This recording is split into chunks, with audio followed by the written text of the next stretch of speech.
말씀 로마서 8장 12절 8장 12절에서 17절까지 말씀 교독하겠습니다. 로마서 8장 12절에서 17절. 그러므로 형제들아 우리가 빚진 자로 돼 육신에게 져서 육신대로 살 것이 아니니라. 너희가 육신대로 살면 반드시 죽을 것이로되 영으로서 몸의 행실을 죽이면 살리니 우리 하나님의 영으로 인도함을 받는 사람은 곧 하나님의 아들이라. 너희는 다시 무서워하는 종의 영을 받지 양자의 영을 받았으므로 우리가 아빠 아버지라고 부르짖느니라. 성령이 친히 우리의 영과 더불어 우리가 하나님의 자녀인 것을 증언하시나니 자녀임은 또한 상속자 곧 하나님의 상속자요 그리스도와 함께 한 상속자니 우리가 그와 함께 영광을 받기 위하여 고난도 함께 받아야 할 것이니라. 사도 바울은 성도가 누구이며 또 어떻게 살아야 하는지를 지금 설명하죠. 우선 하나님께 빚진 자입니다. 빚진 자.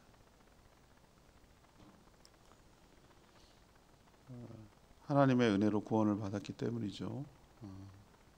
그러니 육신대로 살지 말고 영으로 몸의 행실을 죽이라고 그렇게 권면을 합니다. 또 성도는 양자의 영을 받아 성령의 인도를 받는 하나님의 상속자다라고 이야기를 하고 있습니다. 그래서 하나님을 누구라고 부르냐? 아버지라고 부른다는 것이죠. 주님과 함께 그 영광을 받을 상속자답게 고난도 함께 받을 것을 촉구하는 내용, 그런 내용이 오늘 내용이 되겠습니다. 오늘 말씀을 준비하면서 이 착안한 것이 이 성도를 무엇이라고 부르고 있는가, 그러니까 성도의 정체성에 대해서 오늘 이야기하고 있는 거예요. 그래서 오늘 질문이 성도의 정체성은 무엇입니까? 아이덴티티. 그러니까 성도를 누구라고 성경은 오늘 본문은 이야기하고 있고, 그렇다면 거기에 따라서 어떻게 살아야 됩니까? 라는 것을 오늘 말씀을 통해서 함께 나누려고 합니다. 먼저 12, 13절이 한 문단이 되는데요. 성도는 하나님께 빚진 자입니다. 빚진 자.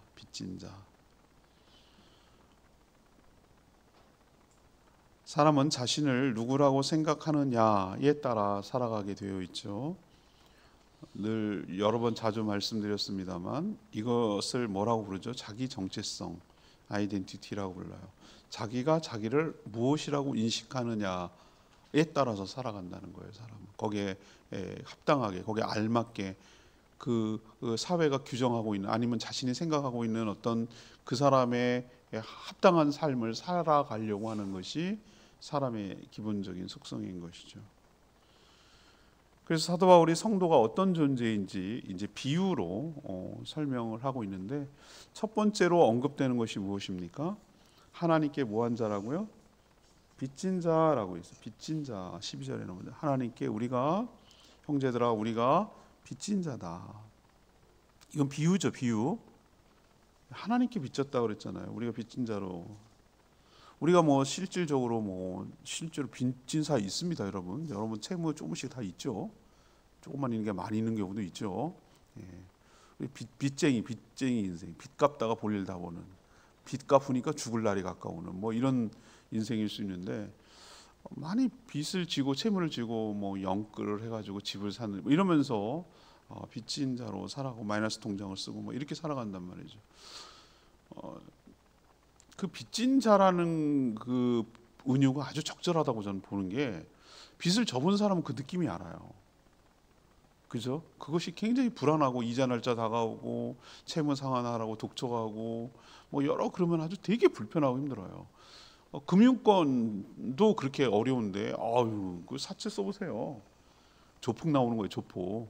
추심당하고 막 난리가 나는 거죠. 그게 얼마나 시달리고 일상을 살 수가 없어.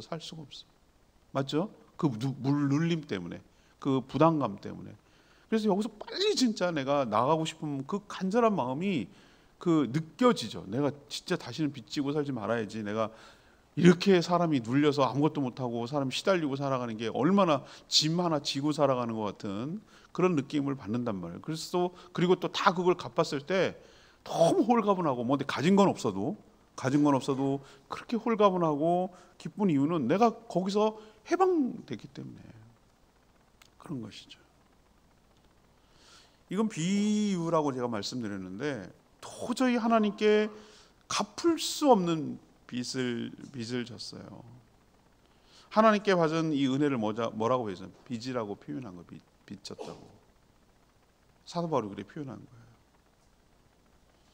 우리도 웬간히 뭐 해야 갚을 수 있지. 생명의 은인일 뿐만 이건 뭐 생명 정도가 아니라 이거는 어마어마하잖아요, 그죠? 예수 그리스도를 통해서 대속의 죽음으로 그를 믿는 자에게 죄와 사망의 법칙에서 우리를 해방시켜 주셨잖아요. 그런 엄청난 은혜를 입었어요. 그것을 빚이라고 표현하는 거, 빚진 자로 표현하는 거. 그러면은 빚진 자는 어떤 마음이 기본적으로 생깁니까? 그것을 갚고 싶은, 뭔가 보답하고 싶은 이런 마음이 생기는 것이죠.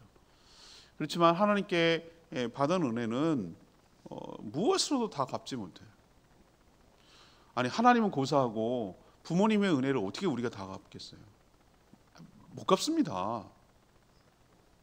그 나를 가르쳐주고 내가 있게 한 좋은, 물론 요즘 하도 그냥 선생님이 아주 그냥 바닥을 쳐가지고 내가 정말 안타까운데 그 나를 아낌없이 가르쳐주고 인도하고 사람 되라고 해주신 그 스승의 은혜를 어떻게 잊겠어요?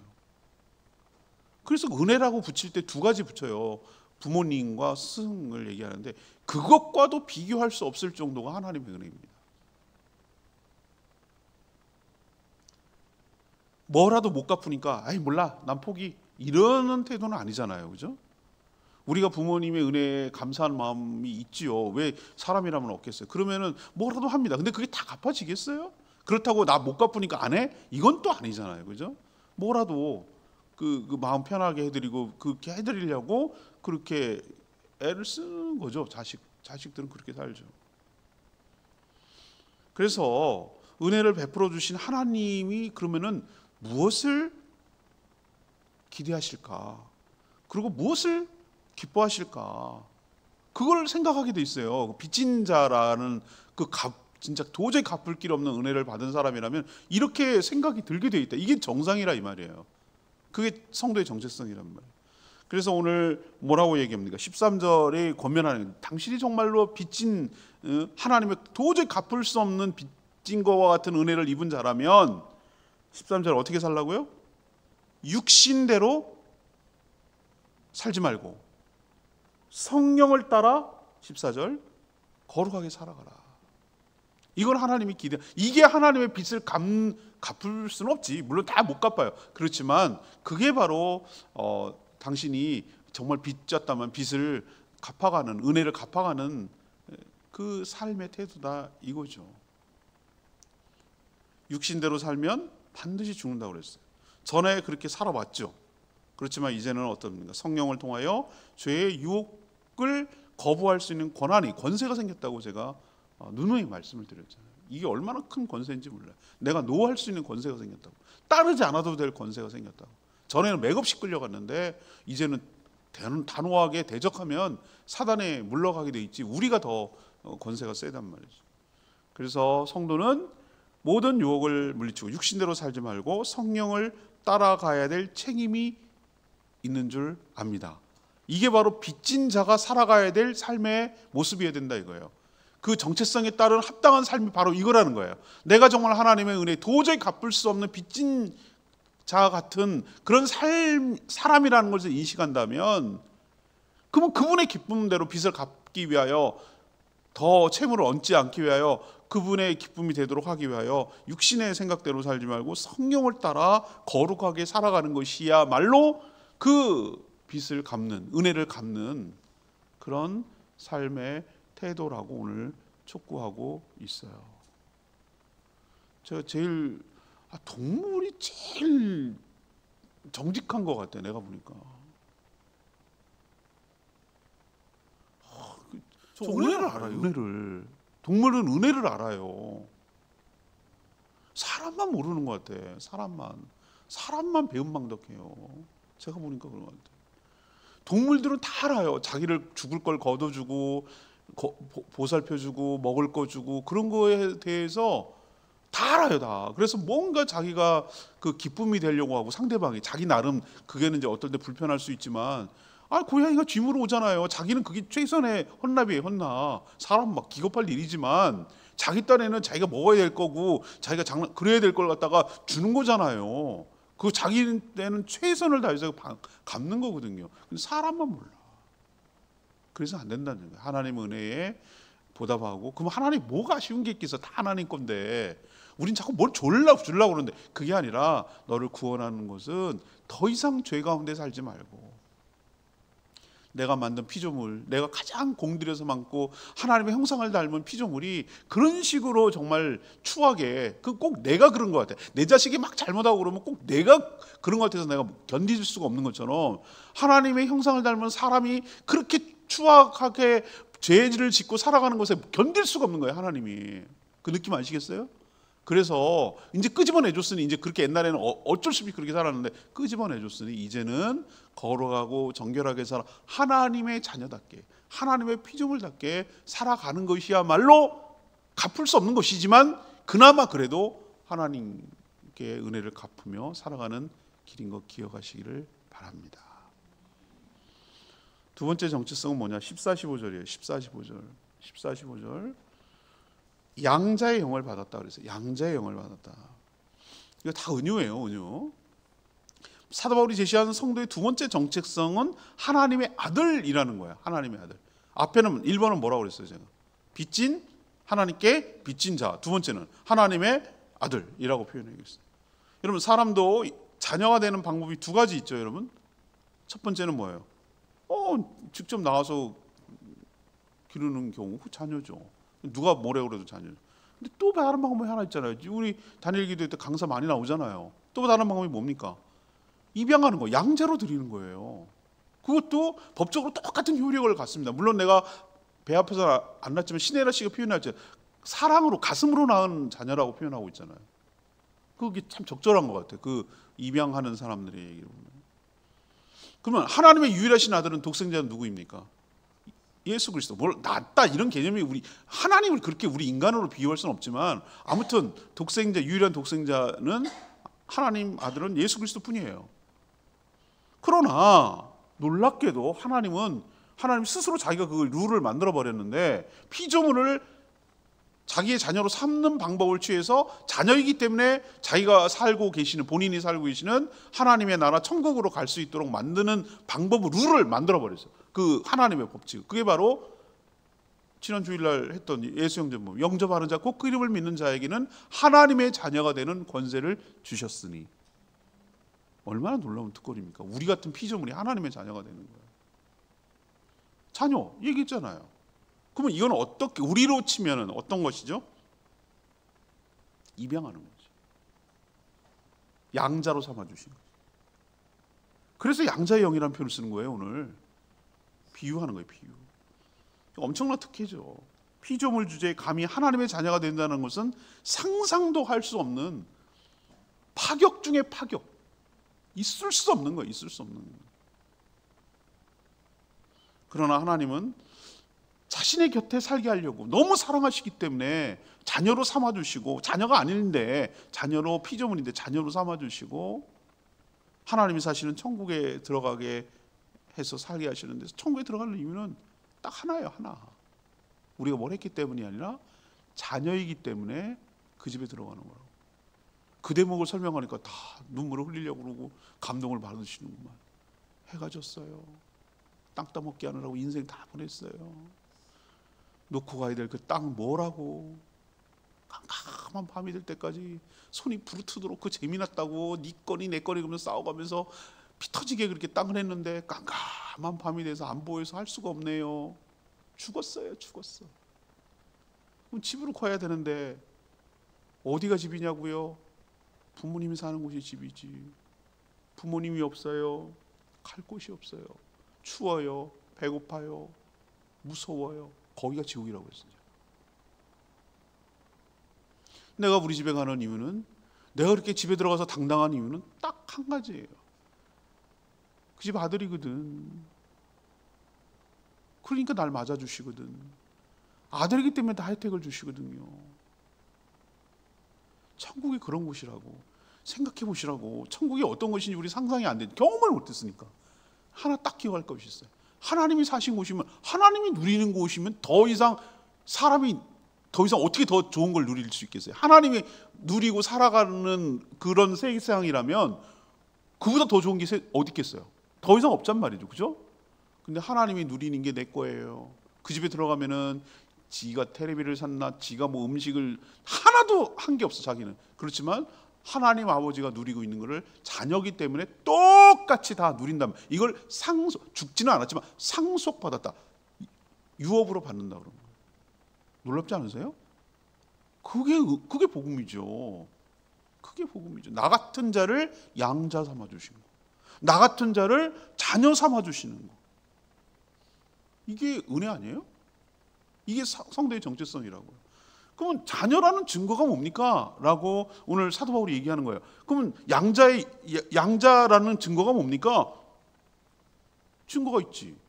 우리는 하나님을 부를 때 하나님 아버지라고 그랬어요. 우리는 아버지라는 표현은 또 너무 정거 없어 보여. 그래서 다른 성경에 뭐라 합니까? 아바. 이 전 세계적으로 엄마 아빠 이거는요 비슷해요. 왜냐하면 애가 젖을 물 때 이렇게 하는 것이 비슷하기 때문에, 사람 인간이 구강 구조가 똑같기 때문에. 그래서 엄마를 상징하고 뭐 여러 가지 이건 나중에 얘기고, 아주 단순한 그 아기들이 하는 명칭은 거의 비슷. 마마, 빠 다 비슷해요. 그래서 세상에 그렇게 2000년 전 얘기고 아람어기도 하고 거기도 똑같이 아바. 우리는 뭐라 그러죠? 좀 더 강하게 말해. 우리는 오빠 아빠 하듯이 아빠. 우리는 아빠라고 부르는 거고, 거기는 아바라고 부르는 거고, 똑같은 말이에요. 이게 아버님, 아버지보다 훨씬 더 친밀한 관계예요. 그래서 하나님을 감히 피조물 주제에 하나님을 대해서 아빠라고 부를 수 있는 종교는 세상에 하나도 없어. 어디 가서 얘기해 보세요. 어디서 그렇게 얘기할 수 있는가? 자기가 섬기는 신을 아버지라고 부르는 데가 있는지 보세요. 없습니다. 근데 우리는 하나님 아버지 부르는 게 굉장히 자연스러워. 그게 안 하는 게 오히려 이상해. 여러분 그렇지 않습니까? 하나님 아버지, 하나님 아버지. 그 하나님이 나의 아버지라는 게 얼마나 든든한지 모른다고. 부모 없이, 아버지 없이 자란 아이들은 아버지가 그렇게 부럽대잖아요. 아버지 있는 사람이. 하나님 아버지. 이게 성령께서 믿어지게 하세요. 그 자연스럽고 이상하지 않아요. 하나님 아버지 부르는 게 너무나 이상하지가 않고 자연스러워요. 왜? 성도는 종의 영이 아니라, 제 표현이 아니에요. 오늘 성경에 나온 종의 영이 아니라 뭘 받았기 때문에? 양자의 영. 양자가 뭡니까? 우린 친아들이 아니었지만, 피조물이었지만 하나님의 자녀가 되도록 만들어주시는, 그게 성령이죠. 성령께서 그렇게 거듭나게 해서 우리를 하나님의 자녀로 삼아주셨기 때문에 우리는 자연스럽게 하나님을 아버지라고 부른다. 그럼 하나님을 아버지라고 부르는 사람은 아버지와 어떤 관계라는 거예요? 친밀한 관계. 물론 아빠가 무서울 때도 있어요. 잘못하면 혼나죠. 그런데 아빠 아유 그냥 딸 바보, 아유 저도 뭐 딸 바보에 속하지만, 아유 다 무장 해제돼. 그냥 뭐라고 하면은 그냥 다 해제돼. 뭔들 안 이뻐? 뭔들 안 이쁘겠냐고. 뭘 해도 다 이쁘지. 여러분 안 그러세요? 나는 그렇던데. 아주 그냥 보먹은 기분이 좋던데. 보먹 그냥 웃음이 나는데. 이뻐 죽겠는데 아주 그냥. 뭐라고 설명할 길이 없어. 그냥 이쁜 걸 뭘 어떻게 해. 뭘 그게 논리적으로 뭐가 설명이 돼. 그냥 이쁜 걸. 그냥 뭘 해줘도 하나도 안 아까운 걸. 그렇기 때문에 하나님을 무서워서 벌벌 떨고 피하고 도망다니고 이런 개념이 아니라, 어떨 때는 막 기어오르려고 그래서 어떨 때 그렇지만 자기가 잘 선을 지켜주지만 그렇게 친밀해요. 어떻게 그 나이대에 있는 남자 성인과 그 나이대에 있는 여자 성인이 그렇게 친밀할 수가 있어요. 불가능해요. 이건 어떤 때만에 가능하냐면 자녀이기 때문에 가능한 거고 부모이기 때문에 가능한 거예요. 그런 것처럼 하나님 아버지를 우리가 아버지라고 부르는 양자형을 받아서 성령으로 자녀가 되었으니 하나님을 어떻게 하면 살아야 된다고요? 두려워하거나 무서워하지 말고 친밀하게 하나님 아버지께 다가서서 뭘 해도 우리는 다 이뻐해 주시니까. 우리 그렇잖아요. 자녀들이 뭘 해도 다 이쁘잖아요. 그렇죠? 그렇게 우리를 생각하신다고 하나님을 생각하셔야 돼요. 우리가 믿어야 돼요. 두려워하지 말고 하나님께 나아가고 더 친밀해지고 더 친해지고 싶은 것이 아버지의 마음인 것처럼 하나님도 우리가 더 가까이 나가고 싶고 더 친해지기를 원하고 더 엉겨붙기를 원하고 더 이렇게 뭐라고 그럴까, 더 가까이 가서 친해지고 싶은 것이 하나님 마음이에요. 그렇게 하려고 우리를 자녀 삼아 주신 거예요. 이거 생각하시고 이 깊은 걸 생각하시고 내가 양자형을 받은 하나님의 자녀다라는 특권을 받았다라는 걸 가지고 특권 받았다는 걸 자랑할 것이 아니라 그 자녀됨의 특권을 하나님 앞에 나아가서 누리며 살아가는 저와 여러분 되기를 소망합니다. 세 번째 16, 17절 이 주일날 설교할까 말까 엄청 고민하다가 제가 은혜가 돼가지고 할까 하다가 내일 본문으로 결국 잡았는데 이것도 굉장히 은혜되죠, 그죠? 예. 16, 17절은 뭐냐면 하나님의 상속자라는 거예요. 하나님의 상속자. 하나님의 상속자. 이게 세 번째 아이덴티티예요. 하나님은 왜 성도를 자신의 자녀로 삼아 주셨을까요? 그만큼 사랑하기 때문에. 그래야 자신의 공로나 노력이 아니라 자녀라는 신분 때문에 천국에 들어와서 하나님과 나랑 같이 함께 살 수 있기 때문에 그런 거죠. 자녀가 되면 부모의 것을 다 물려받는 상속인이 돼요. 물론 하나님이 죽어서 유산을 남긴다 이런 개념은 아니에요. 이건 인간 이해를 돕기 위한 전부 다 메타포 은유라고 제가 말씀드렸어요. 빚진 자도 그렇고, 예? 양자의 영을 받았다고 그런 것도 그렇고, 이거는 상속자도 그렇고, 다 이게 우리 인간을 이해를 돕기 위해서 하나님께서 이 사도 바울이 이렇게 적절하게 표현해낸 거예요. 그 관계를 어떻게 이해를 못하니까 사람들이 어떻게 하면은 인간이 잘 이해할 수 있을까? 인간들이 사용하고 있고 인간들이 알고 있는 그런 개념을 갖다 써야 이 납득을 잘 할 거 아니겠어요, 그죠? 그래서 세 번째 개념이 상속자다 이렇게 표현해. 그러면은 확 다가오거든. 그 당시나 지금이나 똑같지. 부모 잘 만나갖고 부자 집으로 부모가 잘 상속했고 유산 남겨보세요. 출발이 달라, 출발이. 아무것도 없으면 그냥 맨땅에 헤딩해야 되는데 불쌍히 죽겠어 진짜. 자기가 그냥 자수성가해가지고 그냥 하나씩 걷어가지고 살아내야 되는 게 이 치열한 조금 기반이라도 갖춰주고 좀 출발이 있는 애들이라면, 아니 결혼할 때 집이라도 하나 있어서 줬으면은 집은 마련하면 얼마나 힘듭니까? 맞죠? 저는 그런 의미에서는 정말 부모님 잘 만났어요. 양가 부모님들을 정말 은혜죠, 은혜. 저는 다 살아 계셨고, 그죠? 그분들이 집을 마련해 줬고, 어쨌든 하나님 은혜를 입은 거예요. 그 출발이 달라. 근데 아무것도 없어.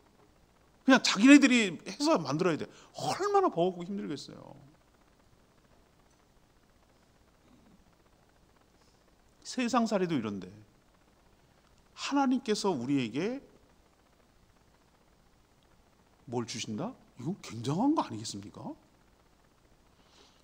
이 상속자라는 것 역시 비유예요. 하나님이 영원히 우리와 함께 사세요. 상속자라는 뜻은 사람이 경험한 바가 없지만 뭐가 되었든 하나님이 누리고 사시는 모든 것을 상속자인 우리도 함께 똑같이 누리며 살게 된다라는 것을 이해시키기 위해서 상속자야 이렇게 표현하는 거예요. 하나님의 상속자가 매우 영광스럽지만 동시에 책임과 의무도 있어요. 오늘 그걸 설명하고 있는 거예요. 사도 바울이 항상 거기에 따른 정체성에 따른 삶을 얘기하고 있어요. 빚진 자기 때문에 뭐라는 거예요? 죄에 굴복하지 말고 성령에 따라 거룩하게 살라고 얘기하잖아요. 양자의 영을 받았기 때문에 하나님을 두려워하지 말고 무서워하지 말고 친밀하라고 얘기하는 거고, 하나님의 상속자이기 때문에 오늘 얘기합니까? 마지막에 17절에 보니까 뭐라고 얘기했죠? 그리스도와 함께 상속자니 그와 함께 영광을 받기 위해 뭐도 받아야 된다? 고난도 함께 받는 거란 말이죠.